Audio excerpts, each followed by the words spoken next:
Gracias, presidenta. Momentos muy emotivos y sensibles que nuestras corredoras estén aquí. Leyendas vivas y de promoción. Presidenta, en esta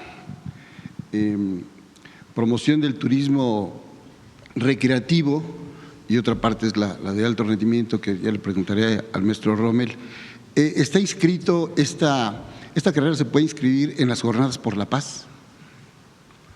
Sí puede estar inscrita, aunque en realidad es una idea que tienen desde hace tiempo Estrella y Lorena, que han estado promoviendo, y nosotros pues los estamos apoyando con todas las secretarías.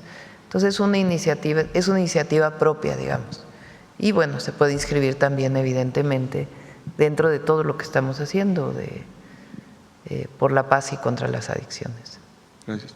Para Rommel Pacheco, ya que está aquí, presidenta, México participa del área internacional desde 1964 propiamente, cuando se empieza a crear todo lo que es la camada de deportistas.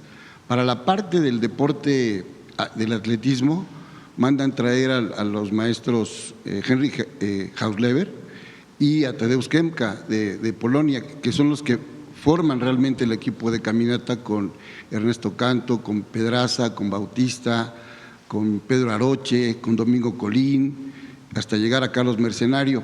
Alcanzamos en 1979 la Copa Lugano y teníamos los primeros lugares. Hoy, por alguna razón y quizá por los tiempos neoliberales, se desdeñó mucho el apoyo en el CEDOM y también en otras ramas. Quisiera preguntarle cómo están tratando de fomentar el deporte de alto rendimiento en el caso específico de la caminata. Sé que hay otros deportes que están por promover. Aquí se preguntaba antier sobre el waterpolo, por ejemplo, pero mi pregunta es a propósito del deporte, en este caso del atletismo, ¿cómo se está promoviendo eso hacia adelante? Permiso, presidenta. Como bien sabe, pues está el movimiento olímpico, los Juegos Olímpicos desde Pierre de Coubertin, que vienen los nuevos Juegos Olímpicos, donde quienes participan son las federaciones internacionales, las que tienen la participación en todo el movimiento y el ciclo olímpico, que viene desde Panamericanos Junior, que ahorita nuestros atletas están participando, y por cierto, presidenta, ya hasta el día de ayer vamos 109 medallas en general, así que nuestros atletas de diferentes deportes están sacando la casta y están dejando a México muy bien con todo este apoyo que se le está dando, hasta lo que es centroamericanos, panamericanos, olímpicos de la juventud, olímpicos de invierno y por supuesto los Juegos Olímpicos, que los siguientes van a ser en Los Ángeles. De ahí las federaciones internacionales en cada país tienen sus federaciones nacionales y el Comité Olímpico Nacional, como bien mencionas. Todas estas son asociaciones civiles y trabajan en conjunto con el gobierno. Una de las instrucciones y que me encomendó la presidenta es lograr articular todo hacia un mismo objetivo, que es justamente lo que se está presentando hoy, que mexicanas y mexicanos hagan deporte por salud, inclusión, y esto trae salud, seguridad y obviamente derrama económica. Todas las estrategias que se están haciendo a favor del deporte van sumadas y englobadas a la campaña por la paz y contra las adicciones en diferentes estrategias que estamos trabajando. En el tema específico de las federaciones, atletismo era una de ellas que tenía ya cierto tiempo con controversias y problemáticas.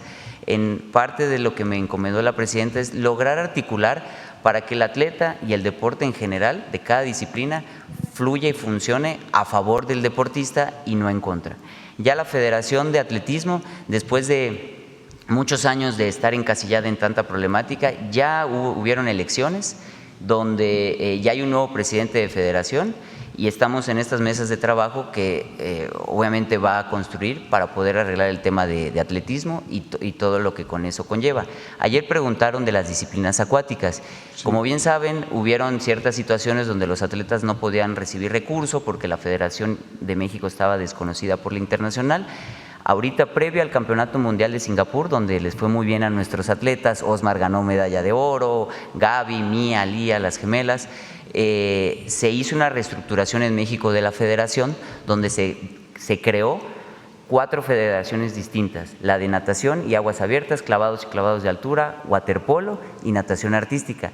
Estas 4 forman una confederación de natación con nuevos presidentes, y esto es algo histórico y sí me gustaría mencionarlo, Presidenta. Algo que usted me encargó en una de las juntas es que los atletas tuvieran voz, voto, participación y tomaran la batuta del deporte. Por primera vez en México, en nuestro país, los atletas tuvieron voz y voto a la hora de elegir a su presidente de federación, con un 30%, y no solo en la elección, sino en el comité ejecutivo tienen un 30%. Osmar forma parte de la comisión de atletas. ¿Esto por qué es importante?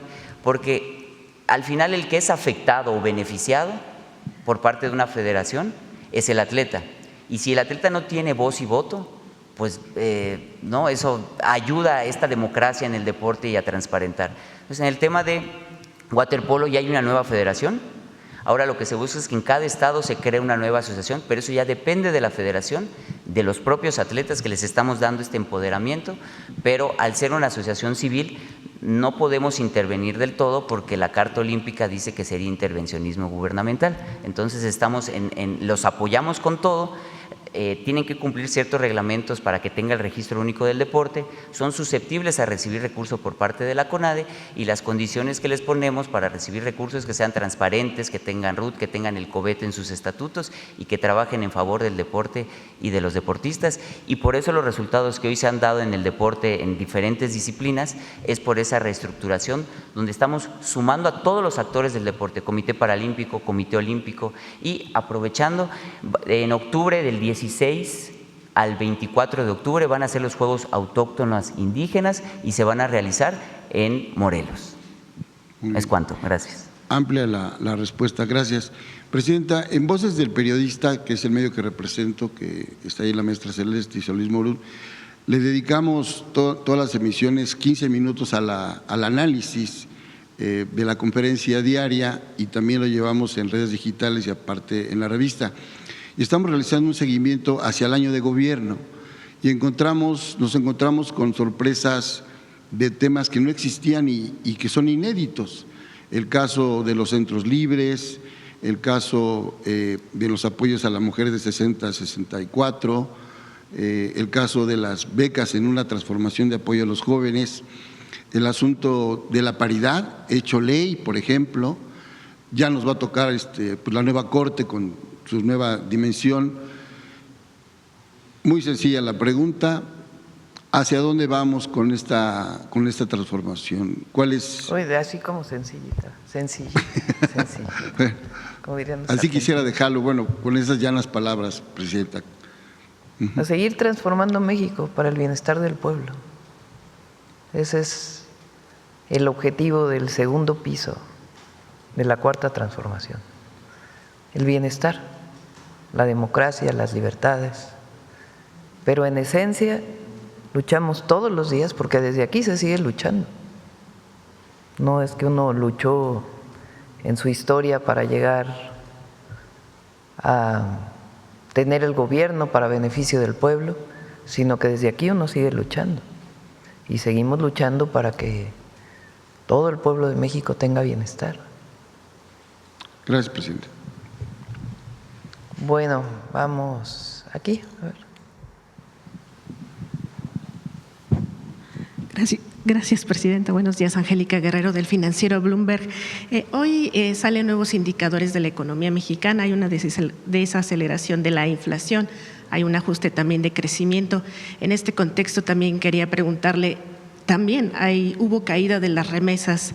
En fin, hay varios indicadores. Mi pregunta, Presidenta, concreta es: ¿siguen estimando el mismo crecimiento para el final del año, lo que tenía previsto la Secretaría de Hacienda y Crédito Público? Va a dar sus estimaciones pronto la Secretaría de Hacienda. Estamos trabajando el paquete económico, que se llama, para el 2026, que tiene que presentarse a más tardar el 8 de septiembre. Contempla los ingresos, lo que se llama el gasto, que en realidad es inversión en nuestro país, y algunas otras leyes que son indispensables en la propuesta que vamos a hacer. Ahí para ellos Hacienda está terminando, pues que pase agosto para poder tener algunos otros indicadores y poder hacer su estimación de cierre de año y la estimación para el 2026. Yo creo que lo cierto es algo. Evidentemente, ayer lo decía con la inversión extranjera directa, que fue muy importante en el primer semestre del 2025. Evidentemente, la situación, la nueva situación que ha puesto el gobierno de los Estados Unidos a todo el mundo, no solo a México, a todo el mundo, pero en particular a México, pues tiene sus efectos. Había quien apostaba a que eso iba a tirar la economía mexicana, que nos iba a ir muy mal, que no iba a haber desarrollo, que no iba a haber finanzas públicas, que iba a haber más endeudamiento, y la verdad es que no. Por supuesto que tiene sus impactos, sobre todo muchos inversionistas están esperando cómo quedaba la situación para poder definir sus inversiones. Pero con todo y esa situación, la inversión extranjera directa es récord en el país. El peso está muy bien.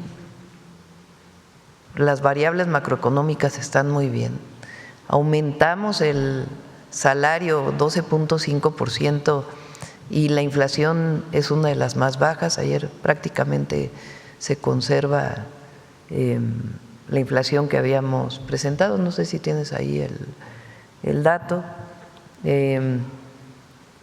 Y lo más importante es el empleo. El empleo ha habido sus variaciones en algunos sectores de producción automotriz, pero en realidad el impacto fue muy poco en términos de la economía mexicana. ¿Y por qué es esto? Porque antes decían, si a Estados Unidos le pasa algo, ¿cómo era? Si allá le daba gripe, aquí le da pulmonía, ¿no? Nos daba pulmonía. Y es que el modelo económico cambió la visión a una visión que tiene una máxima, que es por el bien de todos, primero los pobres. Y en eso se basa el aumento salarial, los programas de bienestar, los nuevos derechos, que cuando hay, imagínense, son 850,000 millones de pesos del presupuesto público que se distribuye a toda la población. Es un monto importantísimo que apoya al consumo, y el consumo pues también apoya la economía, igual que el salario. Y el reciente resultado de que más de 13 millones de mexicanas y mexicanos salieron de la pobreza. Entonces, tiene que ver con una visión distinta del desarrollo y tiene la palabra bienestar como la esencia, y los derechos, lo que antes se consideraba privilegios, nosotros lo consideramos derechos del pueblo de México. Entonces, la inflación pues está 0.01 por encima de la segunda quincena de julio. Esta es la primera quincena de agosto, o sea, prácticamente está igual. Comparado con hace un año, ¿no? Estaba en 5.16 por factores externos principalmente, y ahora está en 3.49, que es muy importante mantener la inflación baja. Pero antes se decía, si aumentan los salarios va a haber inflación y no va a haber inversión. Y cambió la visión, y lo más importante, se apoya al que menos tiene. ¿Confiaría en alcanzar este crecimiento de 2 a 3%, como mencionaba la Secretaria de Hacienda? Y, Presidenta, si me permite, en el tema de las remesas, ¿qué es lo que están vislumbrando a futuro? Sabemos que viene lo de la tarjeta Finaviena y el impuesto a las remesas en efectivo a partir del 1 de enero, pero ¿qué es lo que espera, lo que está esperando y cómo va a trabajar su gobierno? Hay una gráfica de remesas, no sé si la tienes. En términos, bajaron las remesas sobre todo del mes pasado antepasado, digamos, al mes pasado, de junio a julio. En términos de lo que va del año, la reducción no es del 16%, que es la reducción en el mes, sino del 5%. Las remesas aumentaron muchísimo en el 23 y más en el 24 todavía. Ahora estamos con un nivel de remesas como en el 2022, más o menos. ¿Con qué tiene que ver esto? Pues sobre todo con la situación que ha impuesto los Estados Unidos sobre nuestros hermanos migrantes. Se está pues trabajando para ver exactamente cuáles son las causas de esta reducción. El número de mexicanos que ha sido repatriado, deportado y aquí repatriado, si lo comparamos con periodos anteriores, no es tan alto. Por ahí ayer puso Rosa Isela una gráfica en el Gabinete de Seguridad. Pero bueno, primero pasamos el de las remesas. Entonces, por supuesto que nos preocupa sobre todo por que llega a las comunidades que menos tienen, ¿no? De familiares que están allá. Ayer leía una nota, no recuerdo dónde, que decía que ahora nuestros compatriotas que están allá trabajando ya no les importan tanto sus familias. Pues obviamente no tiene nada que ver con eso, sino más bien con una situación de temor o preocupación que se ha impuesto sobre la situación que se vive actualmente. Pero estamos haciendo un análisis que nos apoya Banco de México porque ellos tienen los datos mucho más detallados de las remesas. Pero en general el impacto que pudiera haberse vivido pues no ha sido tan drástico por la situación económica del país, la estabilidad macroeconómica, la responsabilidad que hemos tenido en el gasto y al mismo tiempo el apoyo a la gente, que es lo más importante para nosotros. ¿Ya la tienes o todavía están en búsqueda de la...? ¿Habría una estrategia adicional para seguir fomentando el envío de remesas, presidente? Sí, pues la tarjeta Finabien es muy importante porque se envía por correo y es una tarjeta válida para Estados Unidos y para México. Se envía por correo, no es tanta información la que se requiere como para abrir una cuenta de banco y son transferencias electrónicas, lo cual implica que no lleva impuesto. Entonces, seguimos promoviendo la tarjeta Finabien, ha habido un crecimiento muy importante y vamos a seguirlo promoviendo de aquí a diciembre y a partir de ahí también evaluar cuál es la situación en todo el año. Presidente, en otra pregunta, ayer se dio a conocer digamos que la renuncia del abogado de los padres de los normalistas de Ayotzinapa, Vidulfo Rosales, y también trascendió que se incorporaría al equipo del presidente de la Suprema Corte. ¿Cuál es su opinión, presidenta? No tengo información más que lo que sale en los medios el día de hoy, no tengo mayor información. Habría pues que esperar, ¿no? A ver cuál es la información. Pues obviamente la Corte es autónoma, ¿no? El presidente de la Corte pues toma sus propias decisiones, pero hoy me iban a dar mayor información sobre el tema. Si así fuera, ¿cuál sería opinión? Pues vamos a esperar, ¿no? A la información antes de... En el caso de los avances de los trabajos con los padres de Ayotzinapa, ¿modifica algo? ¿Cómo sería el seguimiento, presidente? No, el seguimiento es el mismo. Ellos definen sus representantes jurídicos. Nosotros, con quien tenemos comunicaciones con las y los familiares de los jóvenes desaparecidos de Ayotzinapa y seguimos trabajando. Presidenta, tenemos también una duda en el tema de la curva biométrica. Ya se había mencionado que hubo dudas a raíz de que mencionó que no era necesariamente obligatoria. Como quedó la reforma, pues pareciera que evidentemente es obligatoria, pero a raíz de lo que mencionó aquí hubo algunas dudas. ¿Se pedirá o seguirá siendo parte de los requisitos? No, en la ley no está obligatoria, es opcional. O sea, la gente decide si da sus datos o no. como en cualquier caso. Uno decide si da tus datos personales o no a partir de lo que ofrece, digamos, la opción de tener una identidad. Así está en la ley, así es. ¿Ninguna institución entonces estaría obligada a pedir este dato, esta CURP biométrica, con los datos biométricos entonces? No, o sea, así está establecido. Nosotros creemos que la gran mayoría de la gente va a participar en este ejercicio, explicando por qué es importante.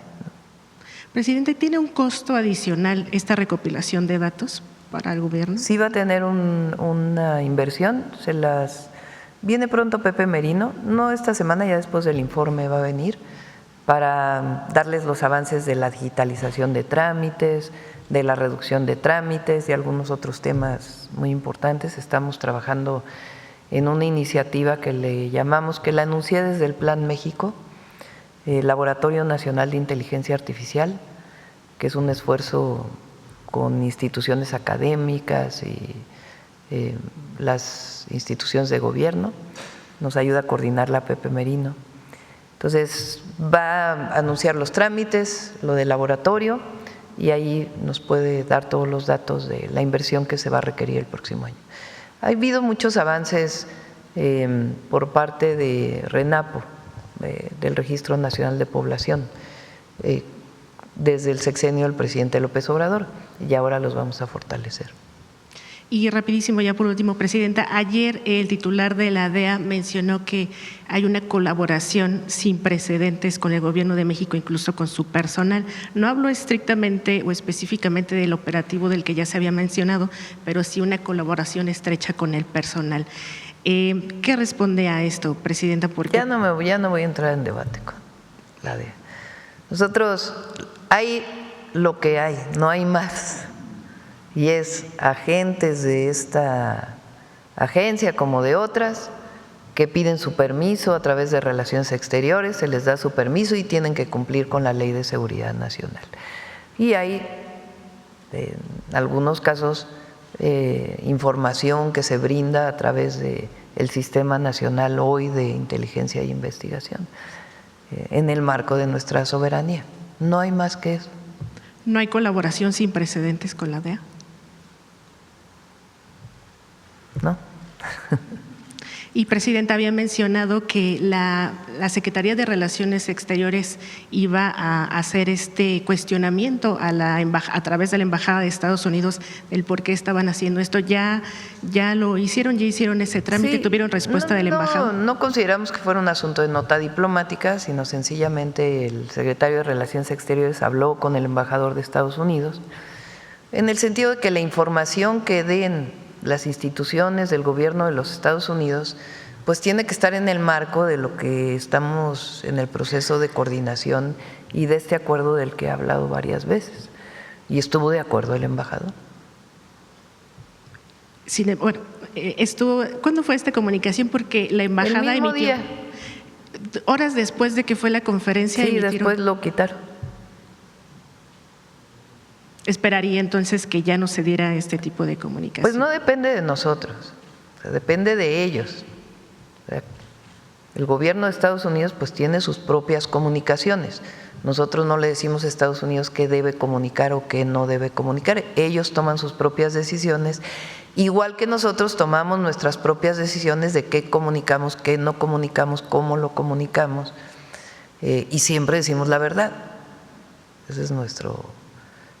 el pueblo de México puede tener esa garantía, que siempre vamos a estar informando de manera transparente de todo. Pero si buscamos una coordinación y que no haya estos comunicados, pues que dan una información que no es correcta. Gracias, Presidente. Sí. ¿Del tema de las carreras? A ver acá. Gracias, Presidenta. Un caso de la institución Transparencia para el Pueblo. Hace un par de… me presento, Luis Guillermo Hernández, periodista. Hace unas semanas divulgué una información relacionada con esta institución, Transparencia para el Pueblo. Más de una veintena de exfuncionarios del INAI fueron reintegrados a Transparencia para el Pueblo en áreas sustantivas, directivas específicamente. Algunos de ellos son personajes vinculados a los que yo denomino los teiboleros del INAI, excomisionados de la institución que, bueno, participaron en una reunión privada, en un table dance en la Ciudad de México con cargo a la institución.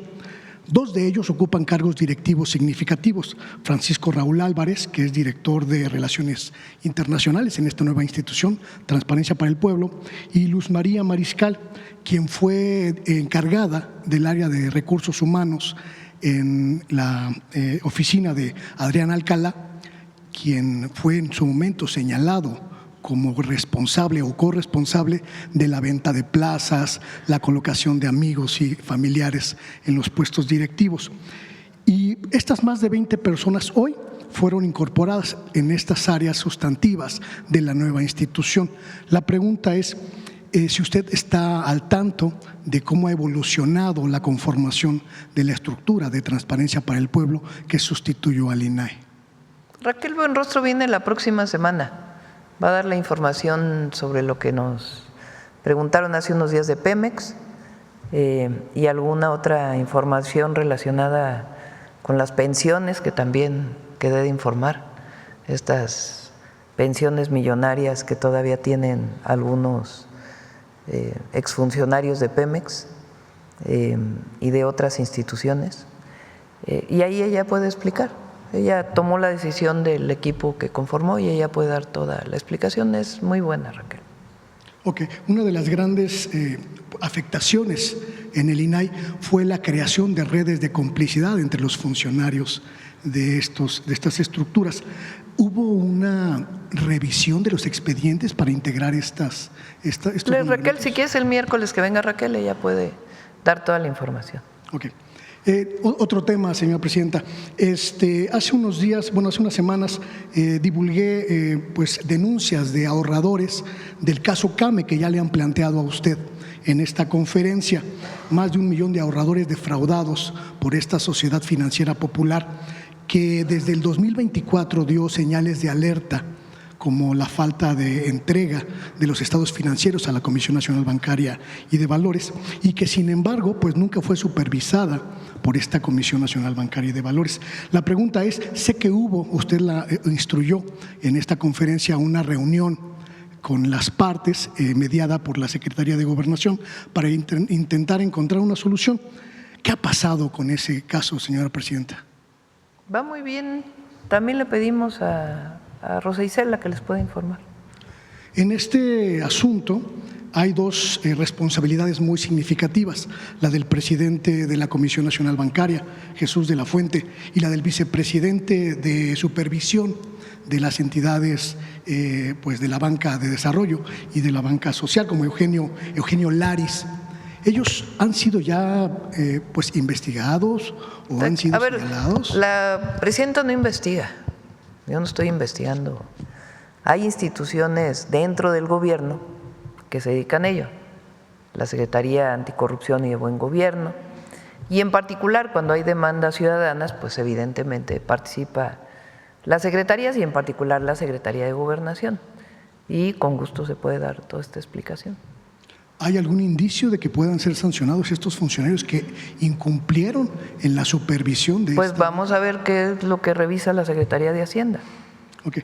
Y en el tercer tema, señora presidenta, un asunto que me interesa siempre mucho, los medios de comunicación. Hay una anomalía presupuestal que se ha mantenido en el gobierno federal desde mucho tiempo atrás, el gobierno del presidente López Obrador, su gobierno y gobiernos anteriores. Tiene que ver con la forma en la que se distribuyen los recursos de publicidad oficial en comparación con los recursos a los medios públicos. Le pongo dos casos. Radio Fórmula, una de las empresas de comunicación más adversas a la Cuarta Transformación y quizá uno de los símbolos de la falta de pluralidad y de la falta de ética periodística, recibió, si no mal tengo la cifra, más de 400 millones de pesos de los gobiernos de la transformación en los últimos años. Y en comparación, Radio Educación, la radio pública más antigua de este país, recibió 350 millones. Incluso este año recibió pues un ajuste presupuestal a la baja, Radio Educación. Es decir, el gobierno de México, el pueblo de México le da más dinero a la radio privada, Radio Fórmula, que a Radio Educación. Esto impacta directamente en la calidad de la programación. Se hizo una revisión. Por cierto, felicito a todos los compañeros que están al frente de la radio y de la televisión pública, que están haciendo un extraordinario trabajo. El otro día una persona me dijo que le gustó mucho las barras de opinión y otras cuestiones que están ahora en Canal 11 y otra televisora, el 22 también, todos, 14, todos. Fíjense, estas cápsulas, por ejemplo, ¿a ti quién te apoya, Pulmar? Canal 11. Las que presentan Mujeres en la Historia, que es un trabajo documental muy grande, aquí lo vemos en 3 minutos, pero conseguir cada fotografía, construirla con el guión, es un trabajo muy grande. Apoya Canal 14.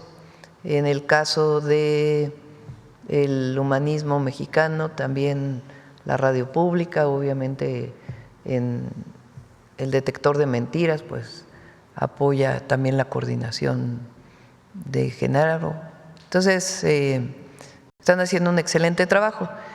Quedó muy… las radios y televisiones públicas tienen algunos problemas que te platicaba la vez pasada. Por ejemplo, la mayoría gana por honorarios. Honorarios, pues es una forma de contratación que es anual, que no hay seguridad social asociada. Entonces estamos buscando cambiar eso, se está trabajando.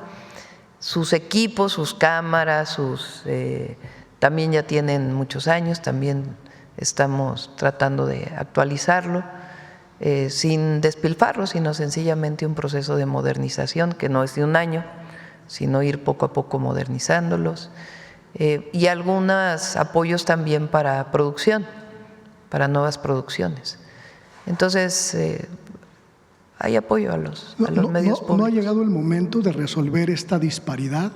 Estamos apoyando a los medios públicos y a partir de las necesidades que tienen.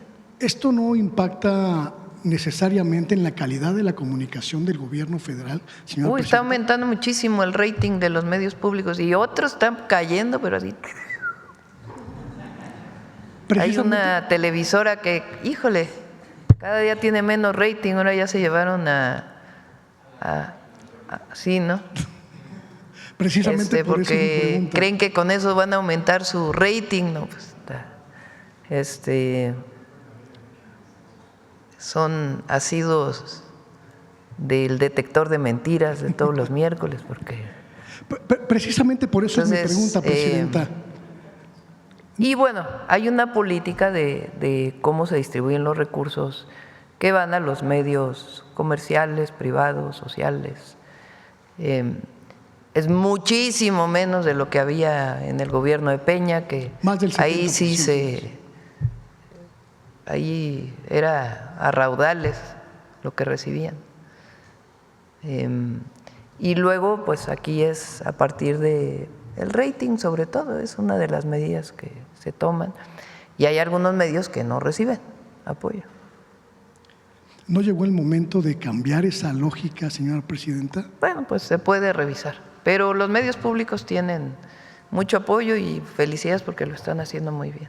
Una última pregunta a propósito de lo que comentaba la compañera en relación con las variables económicas y macroeconómicas.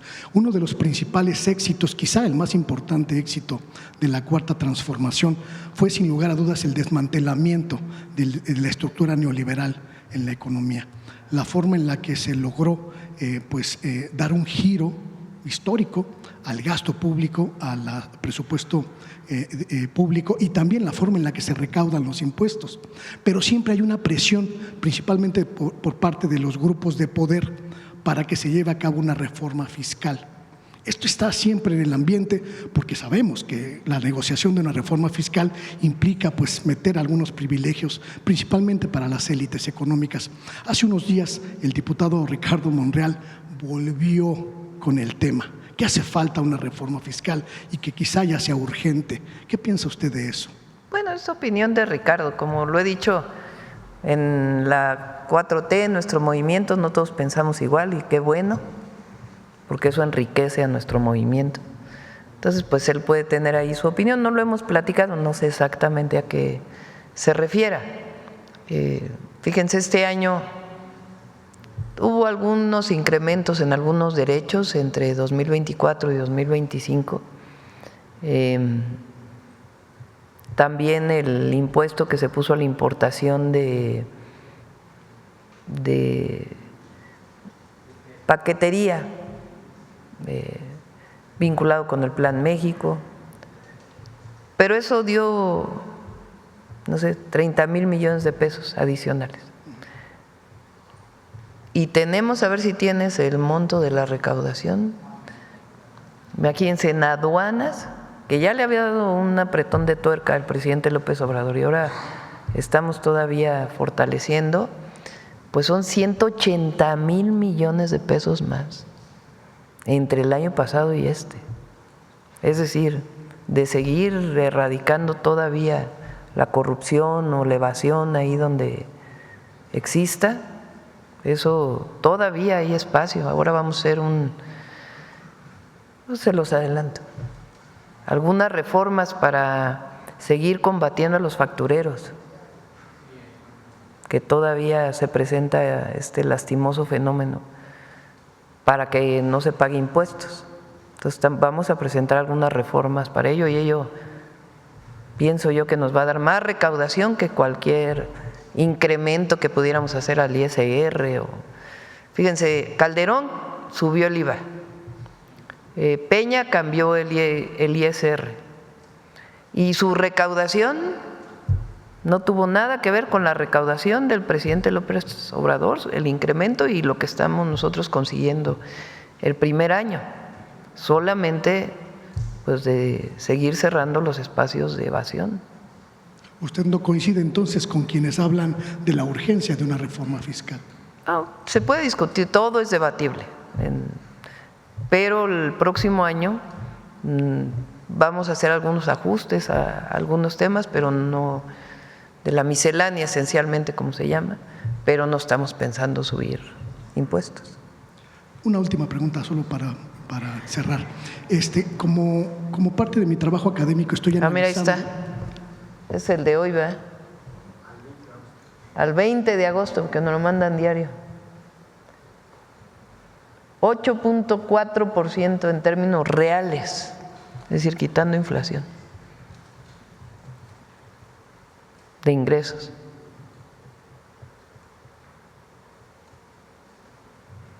Por eso garantizamos programas de bienestar, inversión pública. La idoneidad de ese proyecto y de ese modelo económico, pues creo yo radicó en el hecho de que se diseñó específicamente para las necesidades mexicanas, ¿no?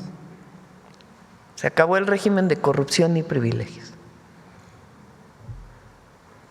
Y seguimos trabajando para que no haya en ningún lugar corrupción, que tanto daño le hizo al país en su momento. Le decía la última pregunta, Presidenta.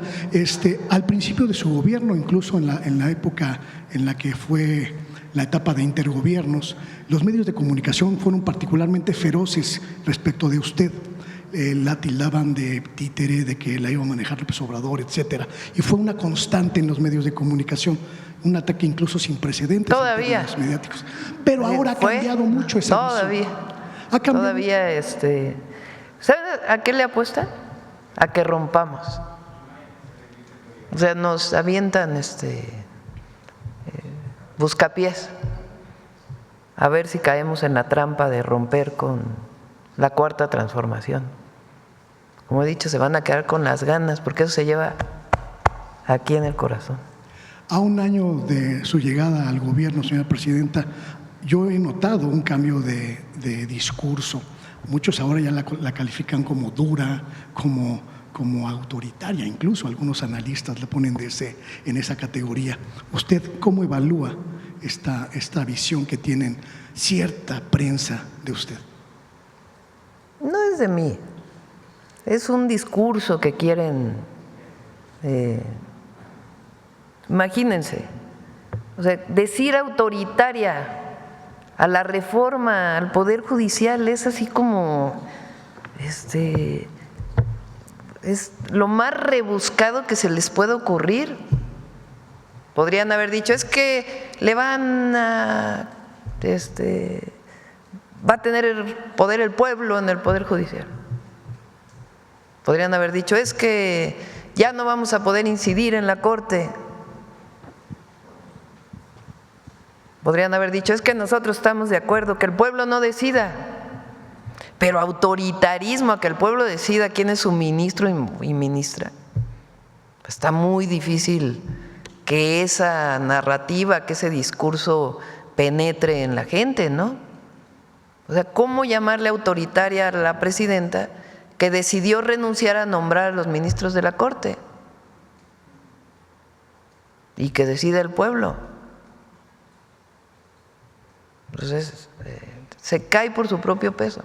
Entonces, que somos autoritarios, que vamos a Venezuela, ahora ya que vamos hacia Cuba, ¿qué otra cosa dice? Que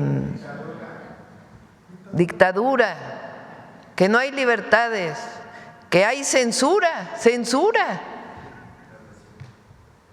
O sea, pueden decir lo que quieran, decirle a la presidenta lo que hay una televisora que dice mentiras todos los días. Censura de parte del gobierno, que no sé qué más. Pues se cae por su propio peso. De la carrera, ¿quién quiere preguntar de la carrera? Ahí ve un compañero de la Facultad de Ciencias. Vamos primero a la carrera y luego…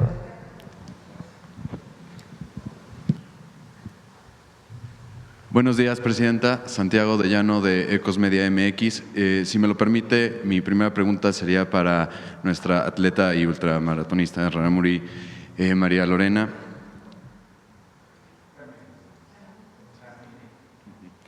María Lorena Ramírez. María Lorena, has inspirado a miles de mujeres y jóvenes indígenas a seguir el camino del deporte. ¿Qué mensaje le darías a las nuevas generaciones de comunidades originarias que ven en el deporte una oportunidad de superación y orgullo cultural? ¿Quieres contestar, Lorena?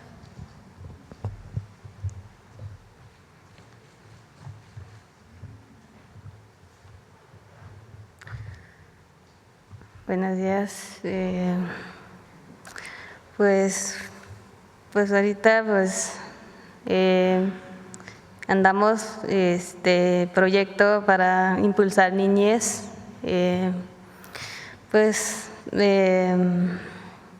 dejar un huella que sigan los niños aquí en México, la que crece aquí en México, todos mestizos, indígenas, pues eso la quedó.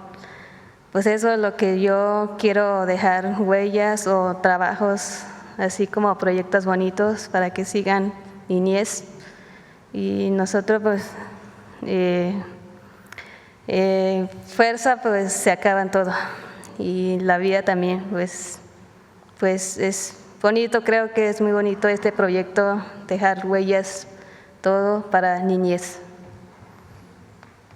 Gracias, Lorena. Presidenta, en este programa México Imparable participan sedes como Chiapas, Oaxaca, Chihuahua y la Ciudad de México, cada una vinculada a una raíz cultural distinta. ¿Qué mensaje busca dar su gobierno al elegir estos territorios emblemáticos y cómo se integrará esta narrativa al turismo cultural nacional e internacional? Estrella, ¿quieres comentar algo?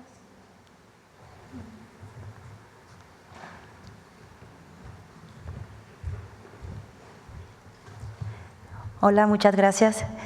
Pues son lugares emblemáticos que tienen historia, es lo que queremos dar a conocer a todo el mundo, a todo México, es enaltecer la cultura mexicana, esa unión, esa fusión. Es por eso que estamos iniciando con estas 4 primeras ciudades y posteriormente vamos a seguir a más ciudades. Como bien lo dije, es la unión del deporte, la cultura, la gastronomía, los artesanos, darlo a conocer a todo el mundo. Y esto es, qué mejor hacerlo por medio del deporte, uniendo a los pueblos originarios. Gracias. Presidenta, aunque hay datos que muestran que 900,000 mujeres salieron de la pobreza en el Estado de México, a nivel nacional aún 2 de cada 3 mujeres indígenas viven en situación de pobreza.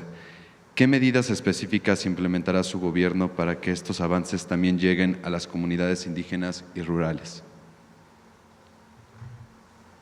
Obviamente, garantizar los programas de bienestar. El programa de 60-64 va a ser muy importante. Por cierto, a todas las mujeres de 60, 61 y 62 que vayan a inscribirse, siguen abiertas los registros para poder recibir su pensión. Estamos trabajando, este fin de semana voy a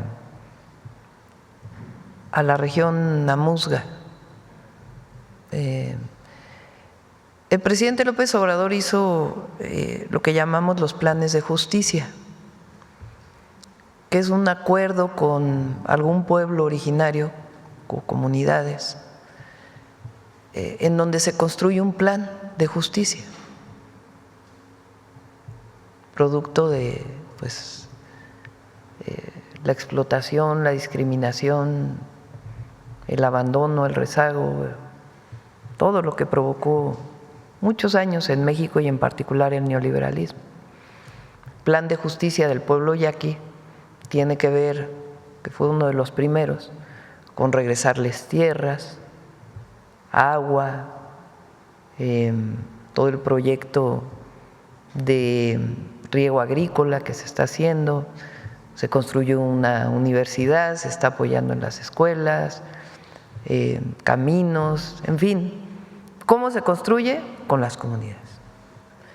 Ahora estamos con nuevos planes de justicia. Le voy a pedir a Adelfo que venga un día a presentar todos los planes de justicia para nuevos pueblos, o bueno, pueblos que existen desde hace mucho tiempo, pero que se incorporan ahora a los planes de justicia.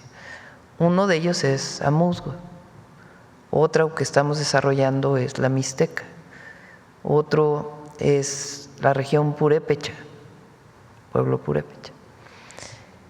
En Amuzgos tenemos un apoyo especial para las mujeres artesanas, que se vincula con lo que presentó en su momento Claudia Curiel, la secretaria de Cultura, de la comercialización de las artesanías a través de Fonart y otros mecanismos como Original. Entonces, eso ayuda. Ahora vamos a presentar ya pronto con María Luisa Albores el Café del Bienestar, para que se sigan retorciendo. Chocolate del bienestar, vieran cómo lo buscan muchísimo en las tiendas del bienestar. Hay un video ahí en una de las redes, yo les digo videos, ¿no? Una pieza en una red de un señor que vive ahí en Villa Olímpica, porque ahí hay una tienda Conazupo cerca de Villa Olímpica, que ahora le llamamos tienda del bienestar, ¿no? Las antiguas tiendas Conazupo, pero desde entonces existe. Y dice, acabo de ir por mi chocolate del bienestar. Está buenísimo. Y a partir de ese video más gente lo conoció. Bueno, ahora estamos con Café del Bienestar. Café del Bienestar, una de las regiones donde estamos trabajando y principalmente queremos que el apoyo sea para mujeres, es la montaña de Guerrero, donde se produce café. Se compra el café a buen precio, se procesa, se hace soluble y se distribuye en las tiendas, se vende en las tiendas del bienestar. Es 100% café. Está riquísimo, por cierto. Entonces, eso apoya a las mujeres. Estamos incorporando un nuevo programa para mujeres que es de tortillerías, para que el maíz criollo o el maíz nativo tenga un valor agregado. Hoy, por ejemplo, el kilo de maíz ahora está a menos de 6,000 pesos, 5,000 y poquito, y apenas da para los gastos que se generan cuando se siembra el maíz. Entonces, si se vende el maíz, pues con todo y las tiendas del bienestar y el programa de precios de garantía, pues se recibe no lo suficiente. Entonces ahora queremos que haya valor agregado. ¿En dónde? Principalmente en las comunidades indígenas. ¿Por quiénes? Por las mujeres. Entonces hay una serie de proyectos, además de todos los proyectos universales, que los vamos a ir presentando poco a poco. Ya no vamos a generar tantos nuevos, sino que este año es la definición para que a partir del 2026 tengan sus recursos y puedan desarrollarse. Uno de los grandes temas que Lorena siempre me dice es: ven a mi comunidad, porque hace falta muchas cosas. La Sierra Tarahumara tiene muchas necesidades. Y es uno de los grandes temas que hemos platicado, que es no solamente promover pues lo que significan los rarámuris y particularmente el símbolo que representa Lorena para las mujeres mexicanas, porque no es para las mujeres indígenas, para las mujeres mexicanas, y lo que significa correr para ellos, para ellas, y el impacto que tiene pues en nuestra cultura y el orgullo que nos genera, sino que ese orgullo pues vaya a sus comunidades también para que haya mayor bienestar. Entonces hay un plan de justicia para el pueblo rarámuri. Y así. Son excelentes noticias, Presidenta. Y nada más rápido y cambiando un poco de tema. Presidenta, en el Estado de México se han invertido cerca de 1.500 millones de pesos en obras públicas durante los últimos 2 años, incluyendo espacios deportivos, culturales y mercados. Además, se logró una disminución histórica del 14% de delitos contra las empresas, pero la extorsión sigue siendo un desafío. ¿Qué acciones impulsará su gobierno en coordinación con la gobernadora para erradicar de fondo este delito que frena la inversión y la generación de empleos? Pues tenemos la estrategia contra la extorsión. Ahora viene un cambio constitucional en este periodo para que pueda haber una ley general contra la extorsión, de tal manera que todos los estados después la asuman, porque es un delito también del fuero común, ¿no? Que se investiga en las fiscalías de los estados para que se persiga como delito de oficio y no recaiga en la denuncia de la persona que vive la extorsión, que generalmente pues tiene temor de denunciar. Entonces ahora se asume, al ser al que se persiga como un delito de oficio, es como si fuera un agravio a todos, no solamente a la persona que vivió la extorsión. Entonces eso va a ayudar mucho, y la estrategia que tenemos ahora, que ha llevado a muchas denuncias anónimas a través del 089 es el de mujeres, ¿verdad? 089 extorsión 089. Ahí se puede hablar si vivieron o sufrieron algún tipo de extorsión telefónica o presencial, se denuncia y a partir de ahí se abre de inmediato un proceso de investigación. Y ya por último, Presidenta, aprovechando su visita a Acapulco, Presidenta, comerciantes Hoy vamos a Acapulco. Sí. Comerciantes de Acapulco manifestaron su rechazo al Marina Bus, argumentando que no fueron consultados y que podía afectar sus ingresos. ¿Qué le respondería y cómo garantizará que este proyecto beneficie tanto al turismo como a la economía local? Muchas gracias. A los dos va a beneficiar, que le encargo ahí a Sebastián que pueda platicar con los comerciantes, pero va a ser muy bueno. Mañana le damos el banderazo al Marina Bus. A ver, aquí y luego la carrera. Es que nos conocimos en la Facultad de Ciencias de la UNAM, entonces ni modo que no le dé la palabra. Claro que sí, con muchísimo respeto, Presidenta, querida Claudia. Y yo trabajo para, o represento en este caso, a una radio comunitaria, Radio Tepoztlán, aunque también colaboro con algunas radios públicas, particularmente aquí el colega menciona a Radio Educación, con la que orgullosamente colaboro desde hace algunos años en sus noticiarios Pulso, también con el Instituto Mexicano de la Radio, también con sus noticiarios y con otros medios como Rompeviento TV y en los Estados Unidos o en inglés el Heraldo y USA y otros, ¿no? La Jornada del Campo, otros. Primero comentar que la radio que yo represento, Radio Tepoztlán, surge en el contexto del plantón de reforma defendiendo el derecho de la ciudadanía a contar con medios propios. Ese es, digamos, el antecedente. Nosotros tenemos ya 18 años en esa batalla y ahí estamos.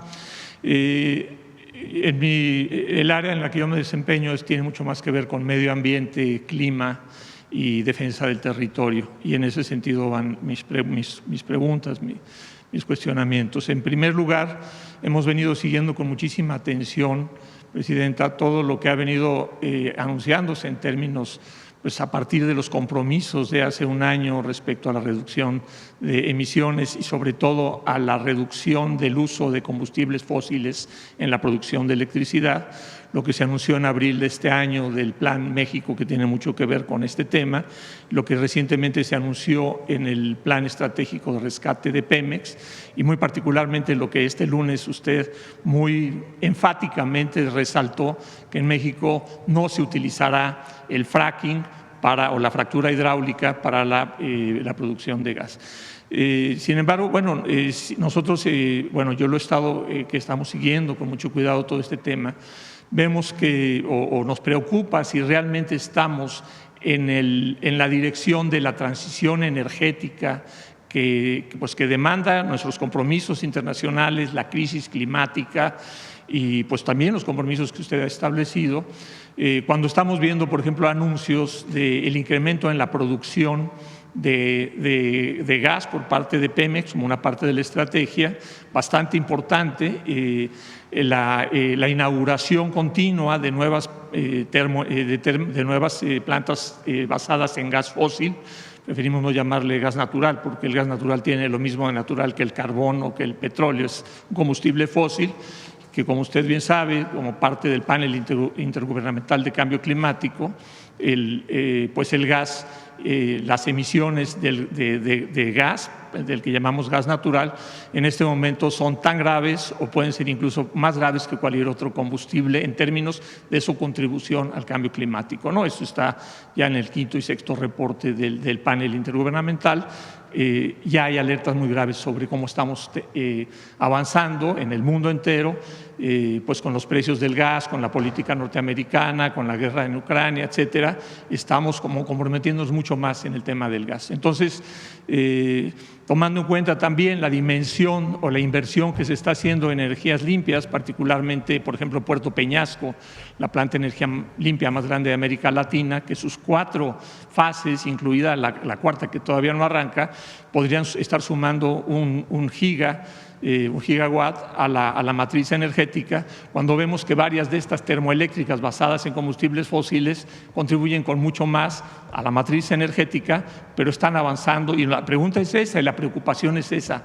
¿Realmente estamos avanzando en dirección de la transición, de una transición energética como requiere el planeta, como requiere la crisis climática y como tiene México los compromisos ante el Acuerdo de París, ahora que viene también la COP de Brasil?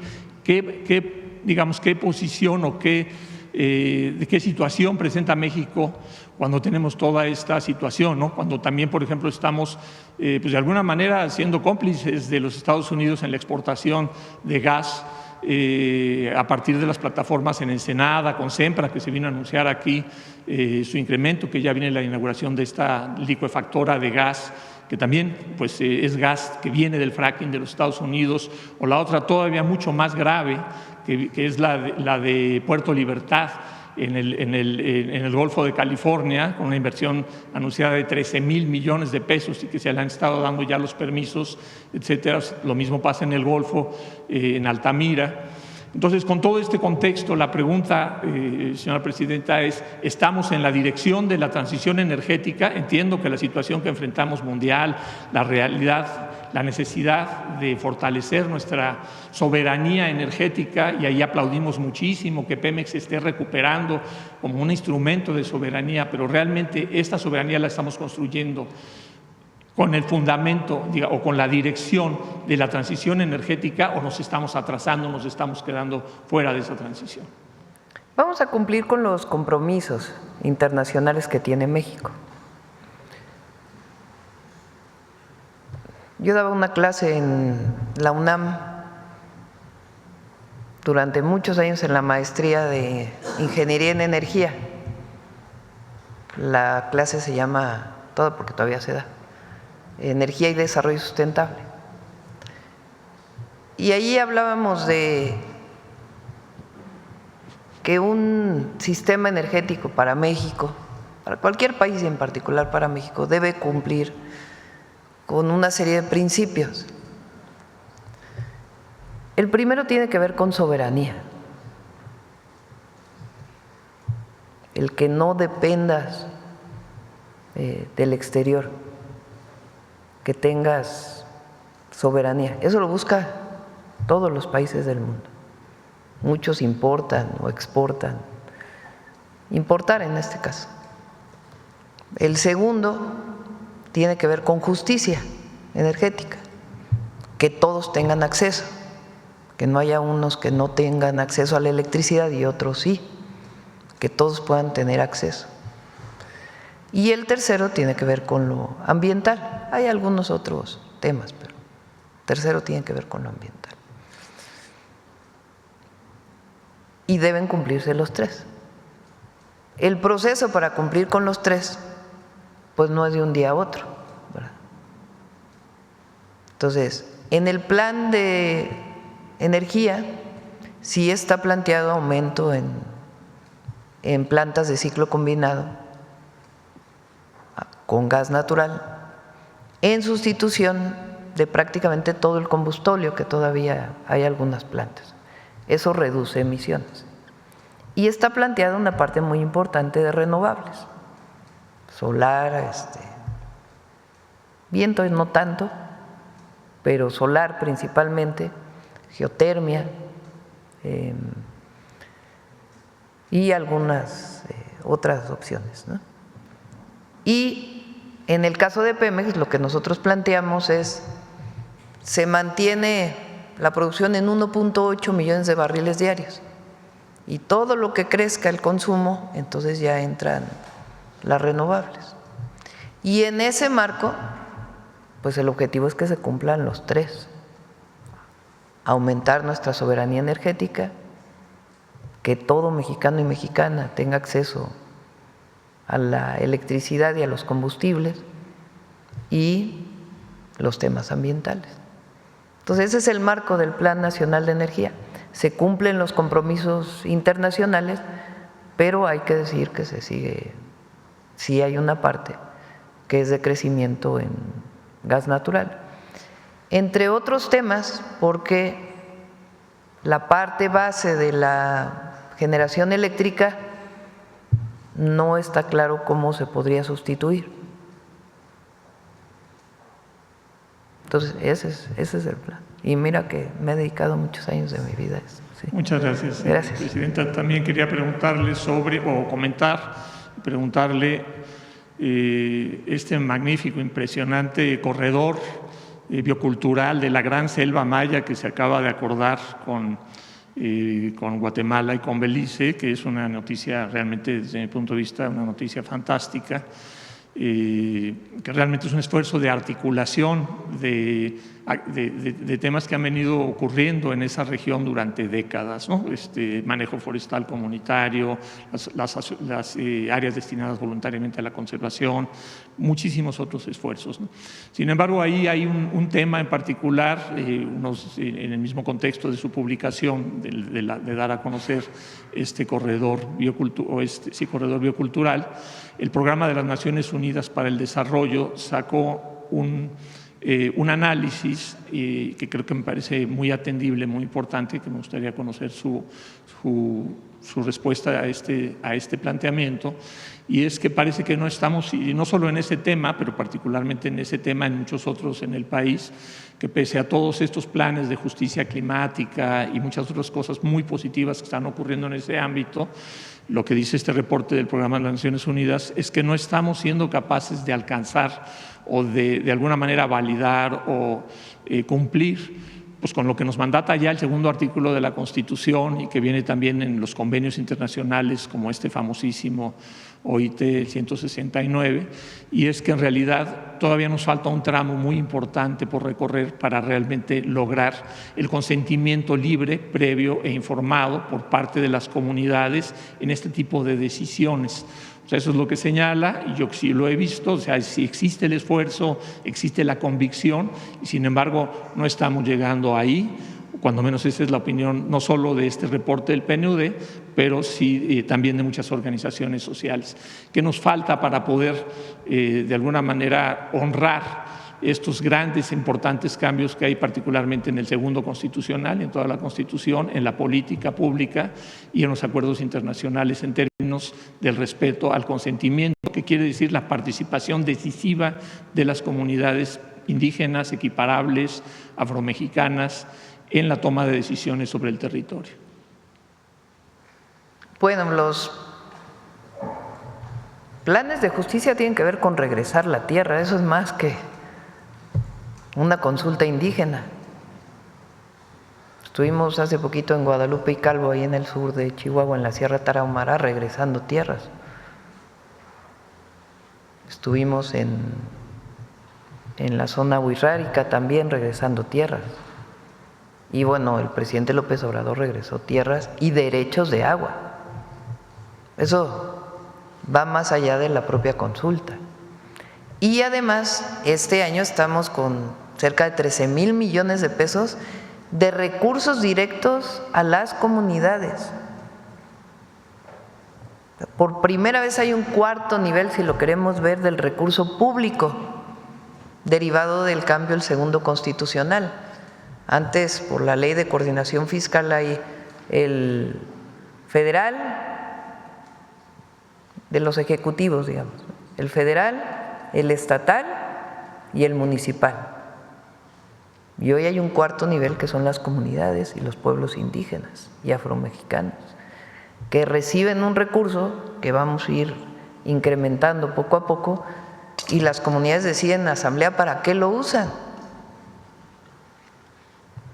Todas, sin excepción. ¿Cómo lo reciben? Pues a partir de la población y de una pequeña fórmula de situación de marginación y población. Unas reciben más, otros reciben poco menos, pero a partir de esta fórmula. Eso es cumplimiento del segundo constitucional. Y la otra, cada vez que hay una obra que pasa por una comunidad, un pueblo indígena, pues tiene que cumplirse necesariamente con la consulta indígena, que tiene su procedimiento. Todo lo que critican del Tren Maya, todo tuvo consulta. Y las comunidades decidieron.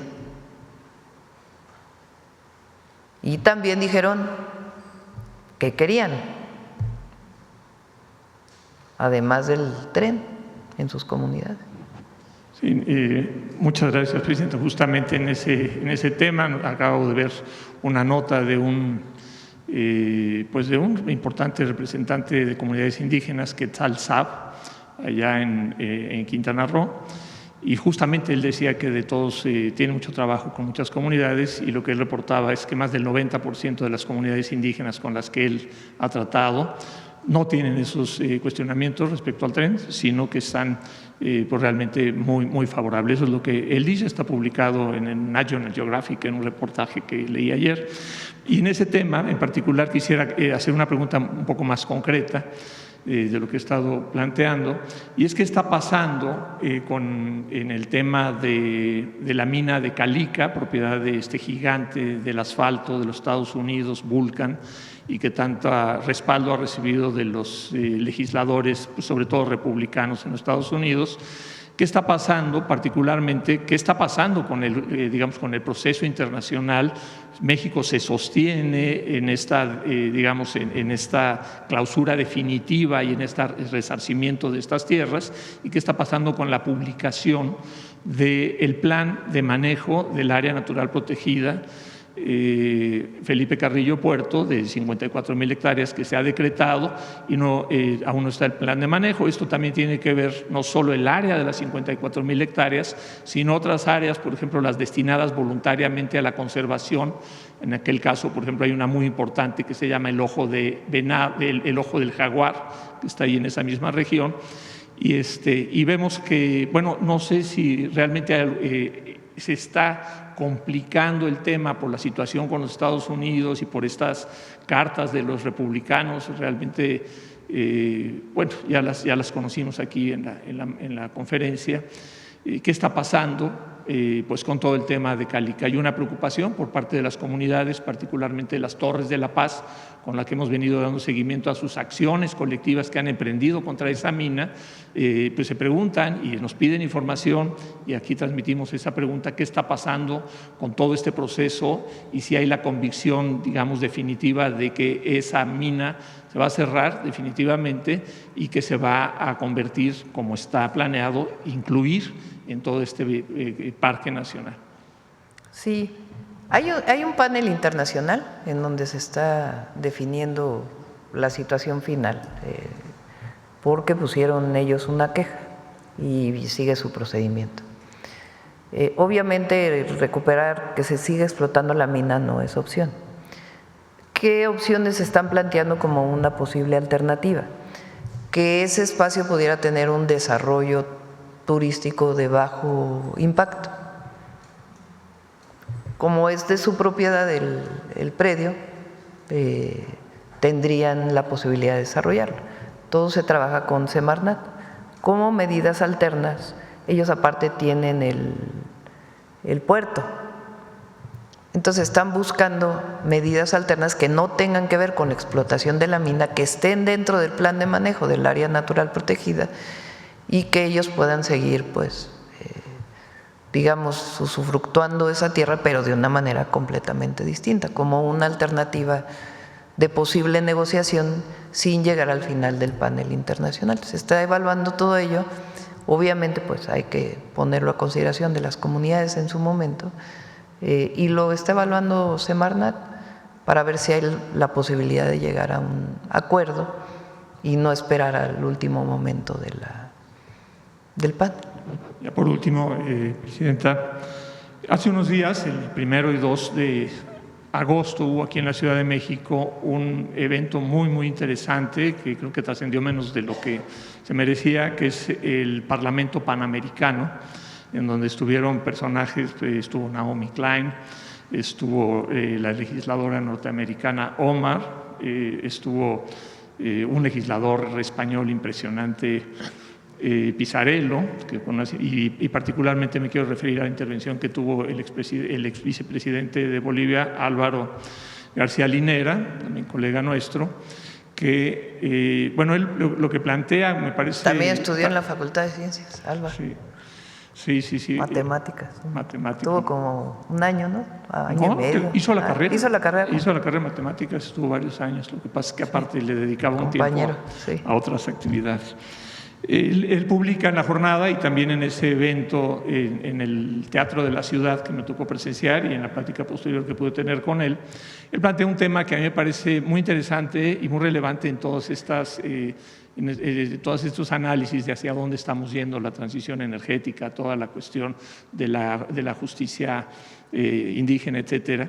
Y él lo que dice en este artículo, y lo plantea en esta intervención, es que él habla de los progresismos latinoamericanos, se refiere a Lula, se refiere a Boric, se refiere a Kirchner, etcétera, y entonces dice que han llegado a un tope en una primera etapa, digamos, de una transición democrática o progresista en América Latina, y que nosotros estaríamos en esa transición muy adelante porque hemos logrado, bueno, el gobierno de la Cuarta Transformación ha tenido logros muy impresionantes en términos de reducción de la pobreza que no tienen precedente en otros lugares de América Latina, pero en esa dirección él plantea que ahí hay un tope y que el tope está relacionado con que seguimos, digamos, financiando el desarrollo con la industria extractiva, la renta extractiva, ¿no? Entonces tenemos ahí minería, petróleo, gas, una ganadería verdaderamente depredadora, que es exportadora, que genera recursos, todo un modelo, digamos, que se queda todavía en el modelo maquila de exportación de autos, etcétera, pero que eso nos lleva a un límite en América Latina.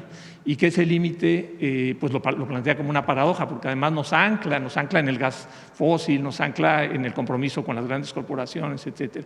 ¿Cómo es que la Cuarta Transformación y este segundo piso se plantea cómo superar ese dilema, o a lo mejor no lo ve ese dilema, ¿no? O no quiero decir que no lo vea por falta de capacidad de verlo, sino porque no lo comparte, digamos, ¿no?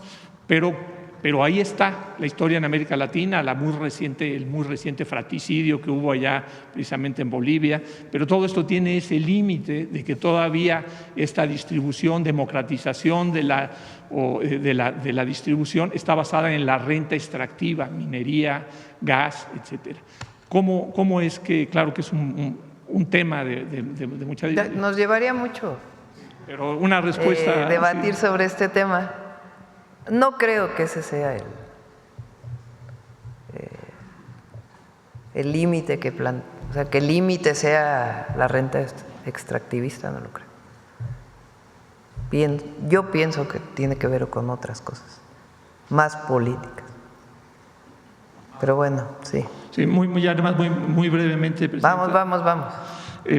Muy brevemente, el tema de las radios comunitarias, aquí el colega planteó el tema de las radios públicas y el tema de esta necesidad de cambiar la ecuación en donde actualmente el 90% o no sé, cerca del 90% de los recursos destinados a la comunicación pública, a la comunicación social, los recursos de comunicación social se destinan a medios que realmente pues, no solo son enemigos del gobierno, son enemigos de la sociedad y le han causado un daño terrible.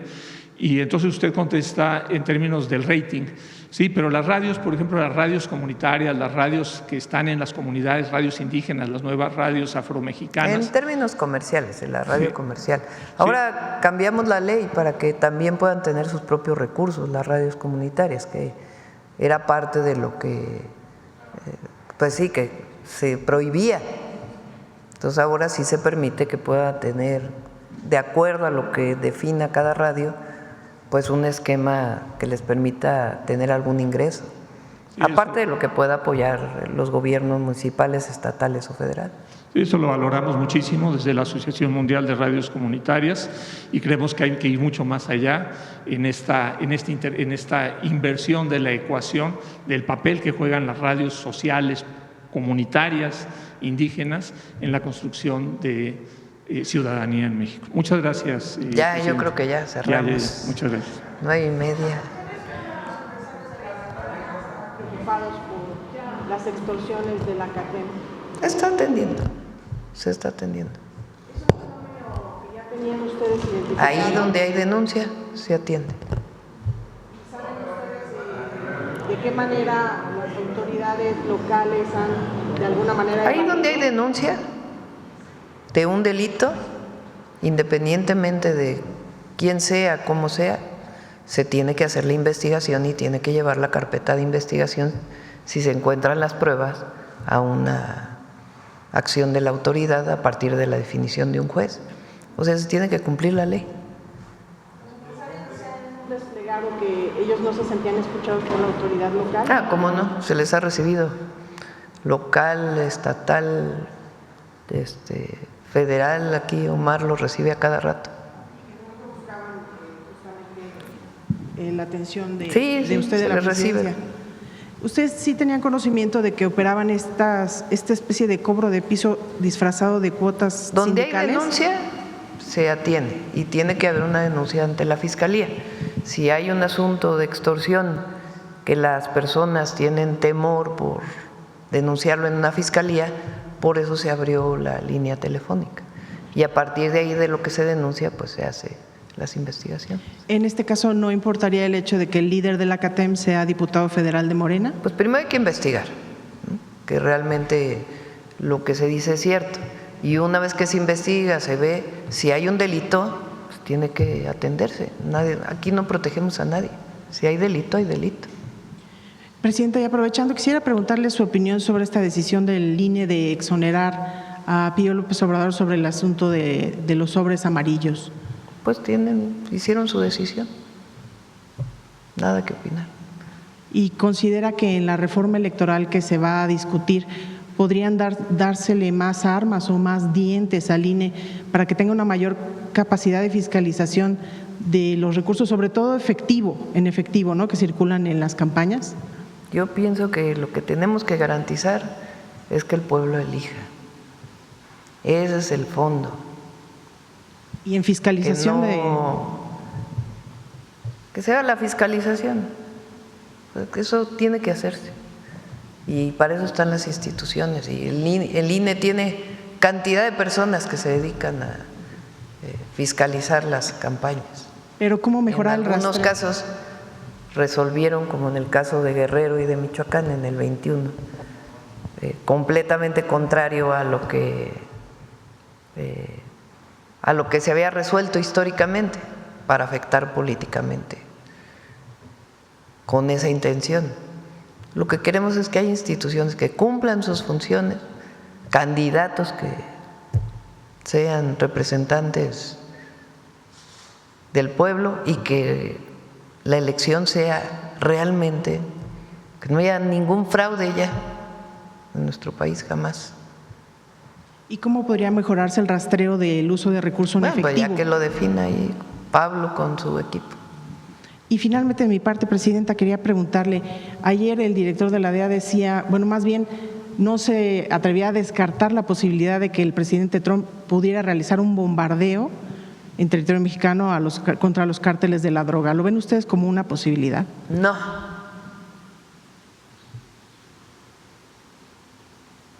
México es un país libre, independiente y soberano. Y ningún gobierno extranjero se atrevería a violar nuestra soberanía. No es como antes. México tiene mucha fuerza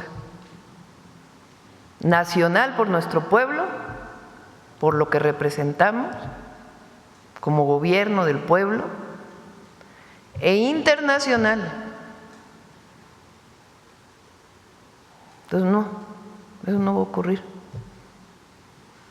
Y como dije, cualquier intento, tenemos el himno nacional. Un soldado en cada hijo, te digo. Gracias. El otro día dije soldado o soldada y me dijeron, ¿está usted violando las letras del himno nacional? Gracias, Presidente. Vámonos, suave patria.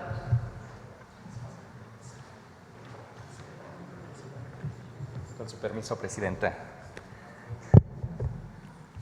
Biwilel Metik, Presidenta. La saludamos con mucha alegría. Vime Wilelik Tapicelik, desde Palacio Nacional. Les acabo de saludar en la lengua Batzilkop, es la lengua tzeltal, como muchas y muchos de ustedes lo conocen, una de las lenguas indígenas más habladas aquí en la Ciudad de México. Cuirabá, Lorena, Mirna, en la lengua rarámuri. Hoy en Suave Patria nos vamos a transportar a un lugar donde el trabajo comunitario, las prácticas tradicionales del campo siguen vivos, donde las manos campesinas hacen florecer la vida, donde las chinampas nos entregan joyas gastronómicas, orgullo de Xochimilco. Los frutos de nuestra tierra son un legado que fortalece nuestra identidad.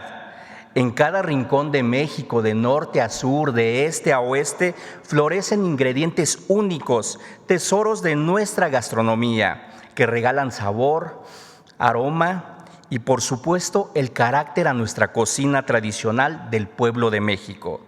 Como cada semana, y con el permiso de usted, Presidenta, amigas, amigos, les compartimos la siguiente cápsula. En San Gregorio Tlapulco, Xochimilco, se guarda un secreto milenario, el chicuarote, un chile endémico que, aunque está en peligro de desaparecer, perdura gracias a la tradición y al saber ancestral de quienes lo cultivan en Chinampa. Pues bueno, el chile chicuarote, por lo que sé, viene de tiempos ya prehispánicos, que era como que el principal alimento que se ocupaba en esos entonces y que ha venido pues de generaciones en generaciones, ¿no? El chicuarote es un chile alargado, de tonos verdes y naranjas, con un sabor único y un picor tan delicioso como intenso.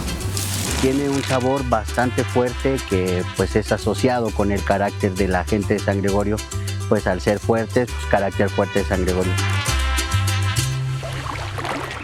Pero el chicuarote es más que un chile, es identidad. Por eso su nombre también designa a quienes lo cultivan, hombres y mujeres perseverantes e inquebrantables, que han resguardado su historia y heredado sus semillas de generación en generación. Todavía lo hacemos de una manera artesanal o ancestral, tenemos la misma práctica que nos enseñaron los abuelos. Es un legado familiar que viene pues de tanto mi tatarabuelo, mi bisabuelo, mi abuelo, mi papá y yo, ¿no? Hasta ahorita, esta última generación, pues el cual me llena de mucho orgullo, ¿no? El ser una persona que trata de conservar esa identidad que nos caracteriza a la gente de San Gregorio con el chile chicuarote. La temporada del chicuarote va de marzo a mayo y tras 7 meses de cultivo comienzan a aparecer los primeros chiles que guardan una historia para saborear. Pues me siento como que muy orgulloso porque pues el estar contribuyendo no solamente a un consumo de un producto, sino también a la naturaleza, ¿no? Por eso, para quienes cosechan en Xochimilco, las plantas son más que un producto. Son un legado que se cultiva con ternura y paciencia. Lo hace uno con gusto, con amor, con esa pasión que es trabajar al campo. En cada chile chicuarote hay sabor y un llamado para preservar nuestras tradiciones.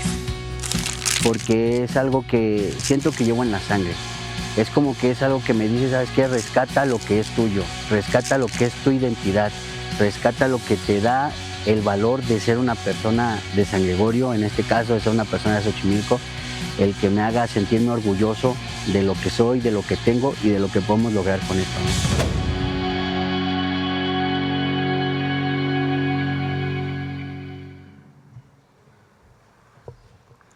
En México, el chile es mucho más que un solo ingrediente, es identidad y legado vivo. En este sentido, el chile chicuarote rescata la sabiduría de nuestros antepasados y la entrelaza con la riqueza de nuestra gastronomía actual. Por ello, vale la pena buscarlo, probarlo y dejarnos enchilar, reconociendo en cada mordida el valioso trabajo de quienes lo cultivan y lo preservan. Este manjar es tan esencial que a nosotros nos saca lágrimas, pero cada lágrima se debe a su picor, sino también a la tradición y al orgullo de los mexicanos. Porque México, el picante lo llevamos en la sangre a través de frases como con chile, pa' que amarre, o le sirvo verde o roja, joven, o lo que nosotros decimos en los pueblos y comunidades. Un día sin chile es como un día sin sol. Boko Bacabalik, muchas gracias. Matetera va, gracias. Nos vemos.